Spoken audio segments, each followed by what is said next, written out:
And you're on? All right. Larry, How you doing? welcome. Good to see you. I feel like I haven't seen you in a while, and it's only been a few weeks. Our guest, Larry Kendrick, General Manager of the Mohave Daily News, and our partner in Aces, Traces, and everything related. Man, we were hand in hand for 3-4 months, and then I don't see you for 3 weeks. What the heck? I know. I mean, we just talked to one of my employees as well, Nancy, and she was just saying, "Where you been?" I feel like we were family for such a long time, and then for about 3 months, we were every week, every 2 weeks, meetings and For hours, and then we do the interviews, which is basically an entire week, spent deliberating and all that stuff. So you spend all that time with somebody, and then you're like, all right, we're done. Yeah. See you in a year. Yeah. Well, I think the last time we were together, we were doing something similar to this too. Yeah, Just doing some I of know. the. We were trying to find a picture to reference. I was like, oh shoot, we're doing the exact same thing, just somewhere else. Right. I'm glad to have you on. I really enjoy the partnership that we have, not just in terms of advertising, business, things like that, but the community. So all that comes through the paper. And it sounds like you got some big things going on over at the paper. Yeah, we're pretty busy. I'm not gonna lie. I know I've been very busy. With being the president of Traces, general manager of the newspaper, trying to be a community leader. It's a full plate. It's a full plate. It's a full plate that will grow if you allow it. Oh yes, if you don't say no, it can get. You'll be eating off a plate this big here in no It's time. like a wildfire, huh? Yeah, 100%. funny you say that. I haven't had my boat up yet this year because it seems that every weekend there's something that has to happen. That's a crime, man. We're going Saturday. We're going up Saturday for the first time. It's hooked up. It needs to be cleaned, but it's hooked up, and we're going to go up this weekend. So now we were talking a little bit earlier about some of the things you have going on, including big mixer tonight. Yeah, we have a mixer tonight at the Mohave Daily News. It starts at 5:30. Taco night or fiesta night. We're going to have a taco truck there. El Palone's going to be there with his truck. There you go. Got some margaritas we're going to mix up, a few Coronas. It should be a lot of fun. So Very good, very good. We have a mixer coming up here in a few weeks, and we've been sitting around. We can't agree on food and this and that. So if you guys have any food suggestions, tag me or Christy in the chat because we were thinking about going tacos and thinking about getting something catered in, whatever else, and we just keep going round in circles and circles. And it seemed pretty easy for us if we just bring in a taco truck. We actually used El Palone at the BMX track about a month ago at a big state race, and it was so good. It's like, we got to do this for our mixer. So, no, it'll be pulled out front and get some tacos. Very cool. So if you guys, get a chance and you're involved, get out, go down and check out the paper. And, obviously you bring people in there. You want them to see what you do, see people in a different light. So it's nice to come down, visit, chit-chat, and all that stuff. Yeah, I'm sure I'll be doing some walkthroughs and showing that we'll have the press up running tonight. So if people haven't actually seen a press ever run, how the paper actually goes out and gets printed at night, be a One good of the opportunity. coolest parts, seeing the press room. Yeah. Really is. It's funny. Back in the day, all movies seemed like they opened with the press room, with the papers rolling off with the headline. Yeah. King Kong in New York or whatever. Yeah, everybody always wanted to run in and say, "Stop the presses!" Stop the presses. Like, we don't do that very much, to be honest. Well, I sure hope not. So, what else you guys got going over there? I saw you have you brought in some new bodies. Yeah, we brought in Tara Haywood from TV2. She's a part of our social media team now. We are going to be doing a forum. Of course, we have the city councils up for election, mayoral candidates. That's going to be April 30th. We're going to team with Murphy Broadcasting and do a forum at MCC. I'm hoping to. That should be huge, huh? I think so. It's important. I mean, everyone should have an opportunity to be able to see the candidates and what they stand for and what they think. So us here in town, we had kind of a unique deal where, Mayor Brady seemed like he was kind of a fixture, right? Sure, sure. Like he just kind of came with the building. No offense, Mayor Brady, we appreciate you. Love you, Mayor. Love the trip.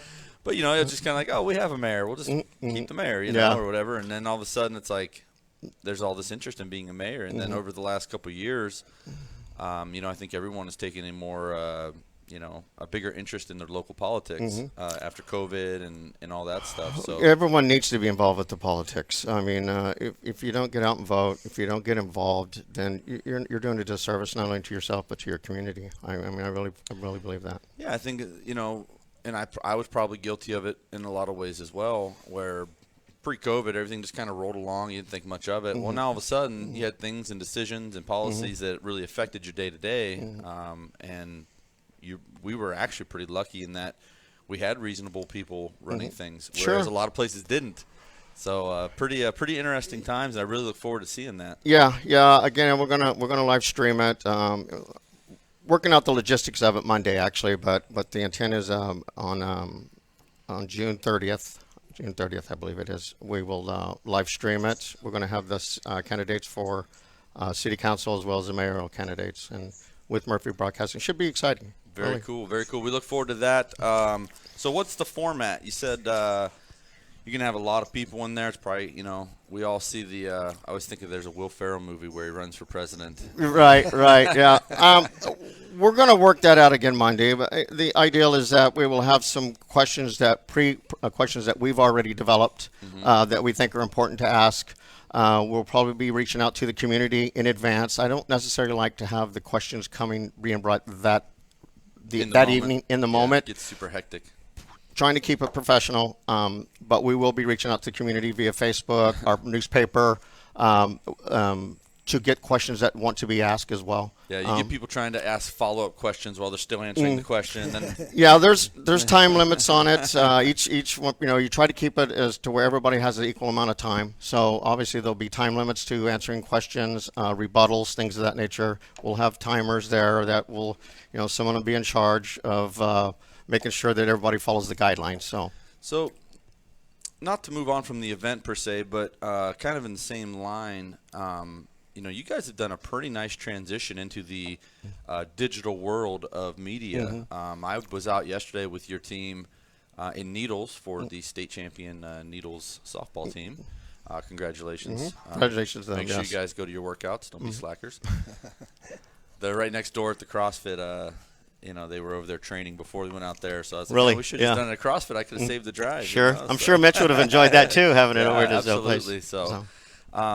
But you guys have made a pretty nice transition in the last probably year or two. What's it been, kind of coming from the old guard of the newspaper, stop the presses, all that, and integrating it to what is now the inevitable social media, digital aspect of it? Our primary focus is news.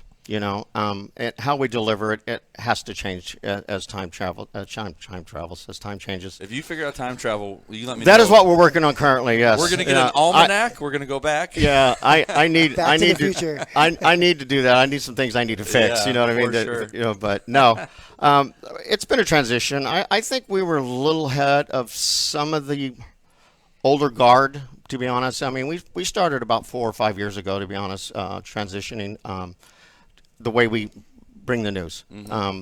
Again, the paper is our core product, but to implement Facebook, YouTube, things of that nature, to bring the news to, let's face it, that's where our youth are at. You know what I mean? To get that information that they need to make them become a part of the community. We always say that's where the youth are at. But if you walk up and you sit in our customer showroom, there's typically a lot of older folks, and every one of them are on that phone. Yeah. Nowadays. Yeah. Yeah, so it's like a running gag on my social media, my personal social media. Yeah. These kids in their phones, and I take a picture of someone my grandma's age. Yeah. On their phone, the whole time. Usually those that come with questions, how do you do this? How do you do that? But, no. As long as they, and I laugh a lot of times, they're playing solitaire, and you got to, the whole world at your fingertips, you're playing solitaire. So. Do you have time to play solitaire? No, I do not. I don't either, I don't even know how to play. So. Yeah. Yeah, no, it's one of those things, there are a lot of luxuries that I don't have, and time is one of them, unfortunately or fortunately. Like you're talking, your plate gets full fast. Yeah. And it seems like every time you get involved in something, it just expands to another thing. Sure. I mean, I've got a break right now. Actually, I'm going on vacation in July. We're going to Hawaii, but it's literally the last 3 months with everything that we've been involved with Traces. I took a vacation the day after. I know you ex-nayed pretty quick there. That was good. Well-deserved vacation. Yeah, I think I even reached out to you at one point while you go. Well, I'm on vacation. I go. Well, I know that, but I'm still going to reach out. But, I've been pretty busy, but I've got a couple of weeks to get prepared for vacation, and want to get the boat out, of course, things like that, because we just have been so big. I mean, we raced last week, and my kid races BMX, of course. We were in a state race there. A week before, it was a trip with the mayor. He had his annual ride, Old Farts ride, which we keep quiet about what goes on there, but it was a fun ride.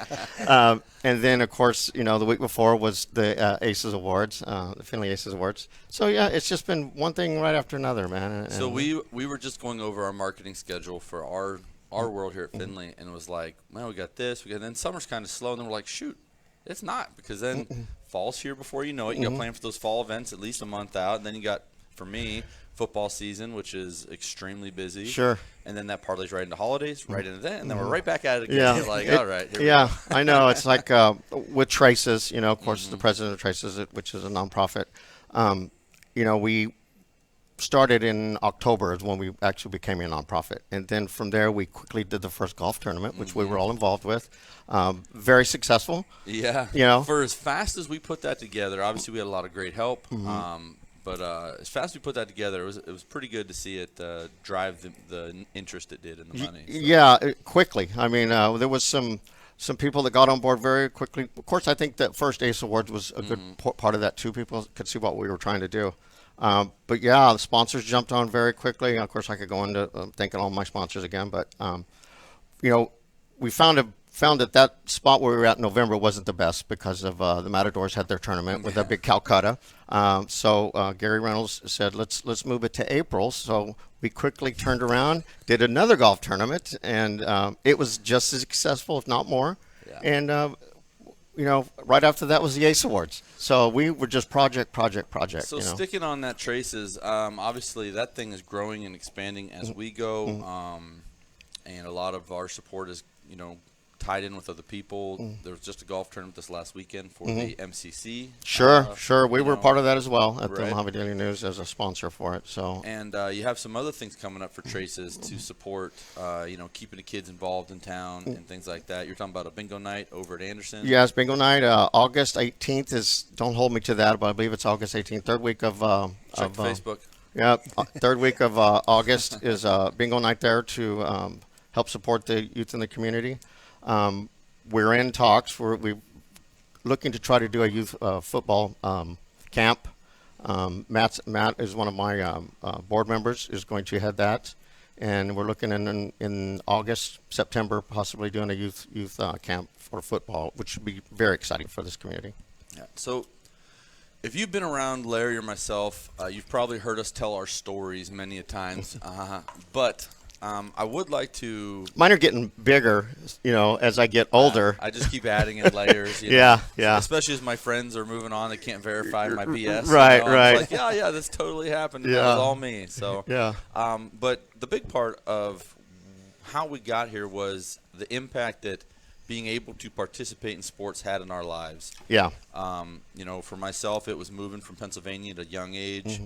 Not really having any friends, and baseball and basketball are where I found my friendships that ended up getting me through moving and transition and kept me out of bad friendships, bad situations, getting in trouble. I know you have a very similar. Yeah, I was an Army brat, so I went to more schools and grades. Literally, I a couple of them twice, but I went there in fourth grade, go back in sixth at the same.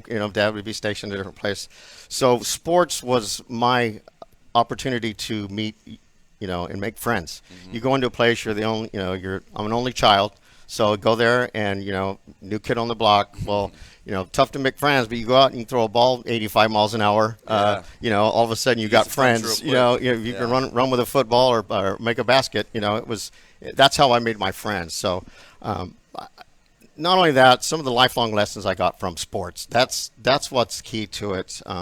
That transitions over as an adult. How you communicate with people, how you build bonds at work is a lot of the same things you do in the youth. As in sports. We had a really interesting day yesterday at football.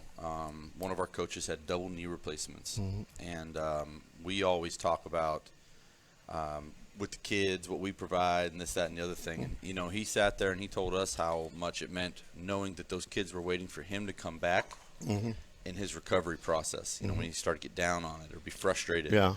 And it was very eye-opening to see how much everyone means to one another in those types of environments. You know what I mean? So, Yeah. It's very fun to see. Yeah, another thing that we should shed light on is, in sports you deal with a lot of failure.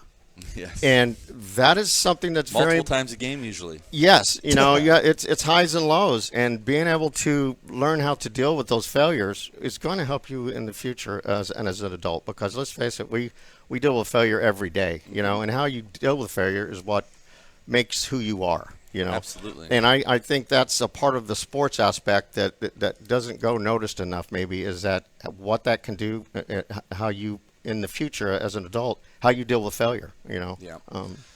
Yeah, it's been huge for me, and it's been one of the big heavy messages that I have always preached. And I tell you, and you would know as much as I mean, BMX is booming here in town. Yes, we got a lot of local baseball that's doing very well.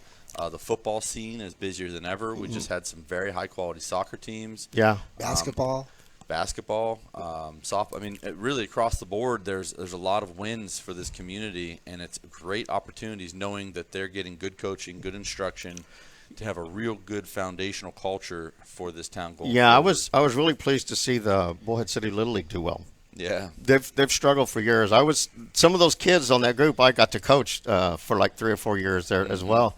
Which was nice to see that, I kind of felt a little, of course I wasn't out there coaching them now, but I felt a little bit of that I had a little bit to do with that because I had them at 7 and 8, 9 years old, and so all those kids I coached at Firebird have, gone into different sports, different schools. Some have moved away, and to see them do well still makes me feel good. And I always take a little bit of credit for it. Sure. I mean, I might have something to do with something. We're talking about telling old stories, and since I don't think any of my friends are seeing this from 1994 or 5 or whatever it was. You never know.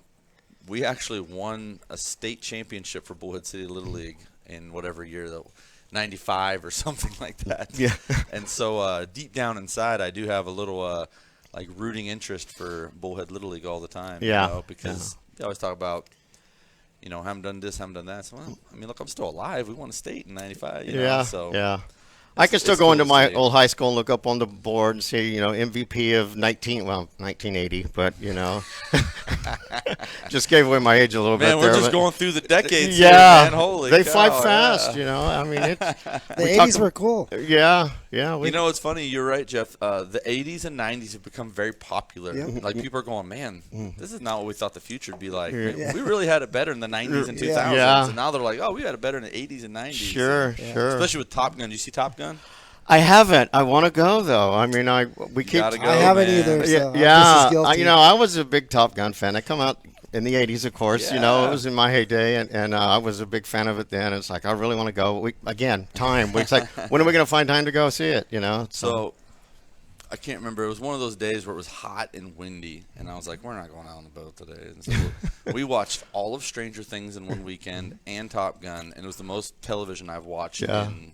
So I did sit up and watch on Netflix. The last night it was on Netflix, Top Gun, to prep myself to go see it. So I was told not to watch it on TV and that you should go into a movie theater to see that movie. For Top Gun? Yeah. I would. It was just because the sound effects and the big screen. And I know. So, I have an obnoxiously gigantic television in my house, and it's we just all not do. The same as a theater, right? Yeah. There's just a different thing to it. Yeah. I got a comfy couch. I got all this, but there's something different about going to the no theater. fresh popcorn. I mean, come on. I know. Right. Yeah. Of course, you can't get a cocktail. Well, I guess you can at Brendan. They sell can, beer yeah. there, don't they? Yeah, never mind. Yeah. Oh, yeah. So, Mix or Aces community, what other community things are you got coming up? I know that we are heavy in the youth sports, but I know you have, you ride, you guys being in the paper, you're kind of a central hub for a lot of events. Yeah, of course we have to give the community what they're, what's going on in the community. You know what I mean? And a lot of that we do as a sponsor. The Fiesta for the Boys and Girls Clubs coming up in July.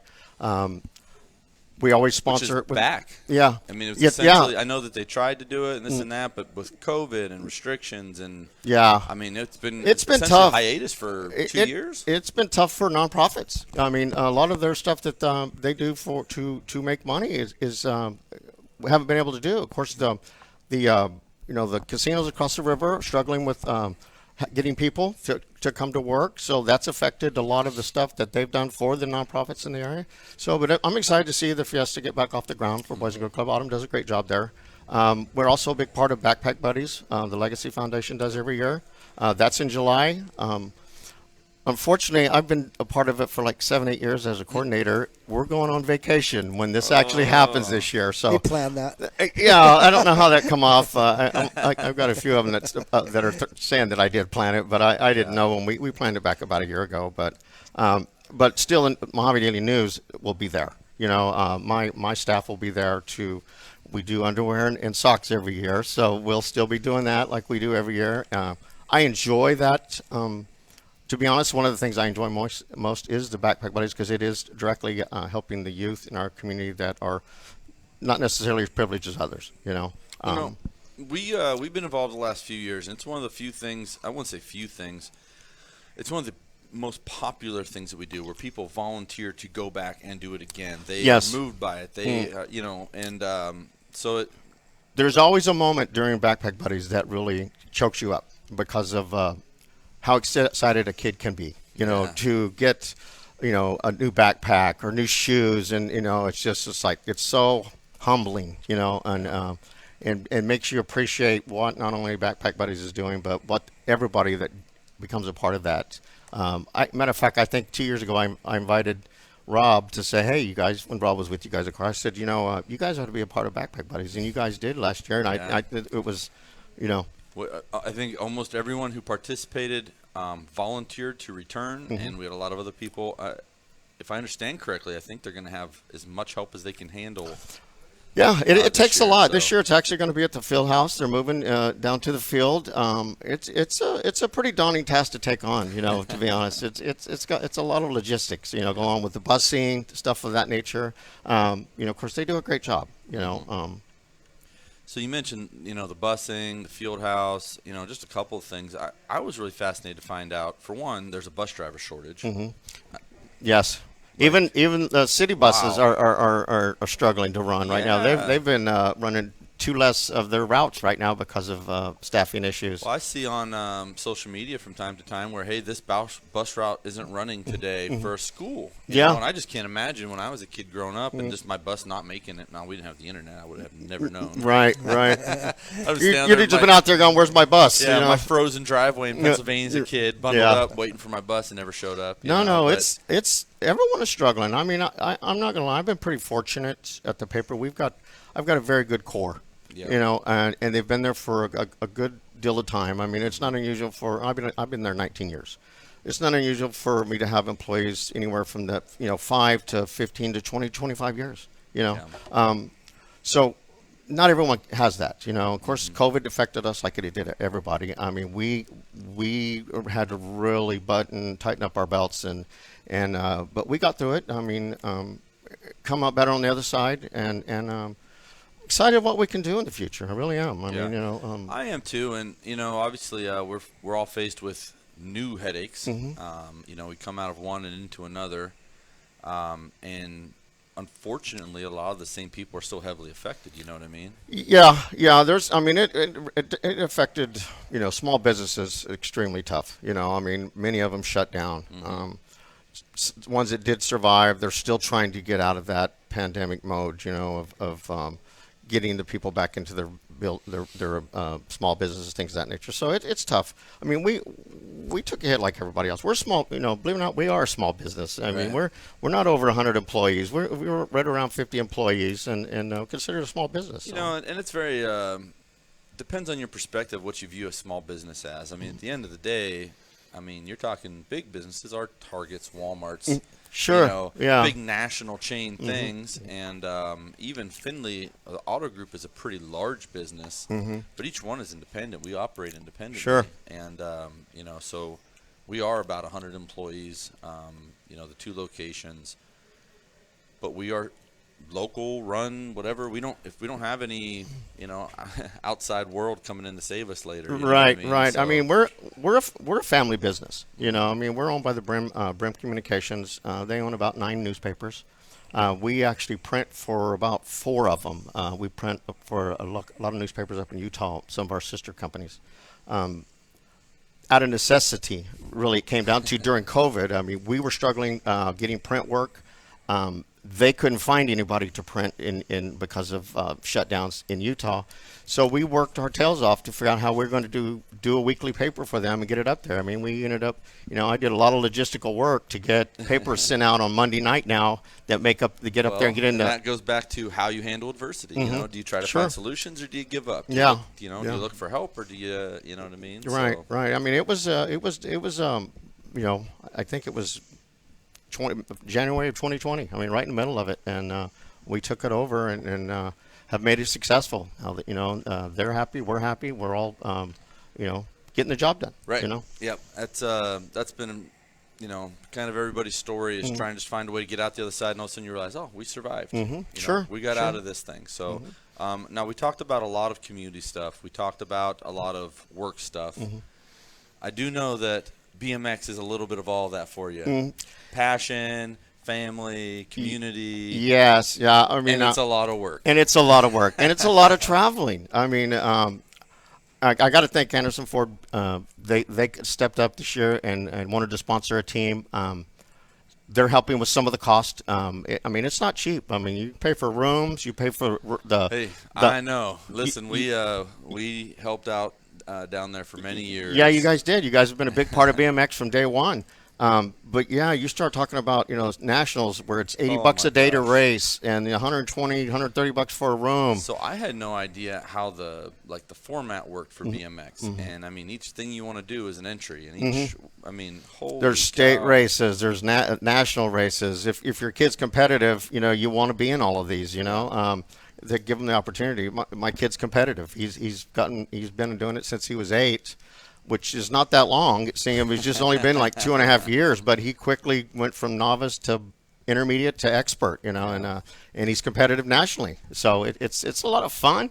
I'm living vicariously through him a little bit, that's what we do with our youth and our kids, but it's a lot of fun. And Mohave Daily News is supportive of what they're trying to do out there too. The community out there is what's the best. Yeah.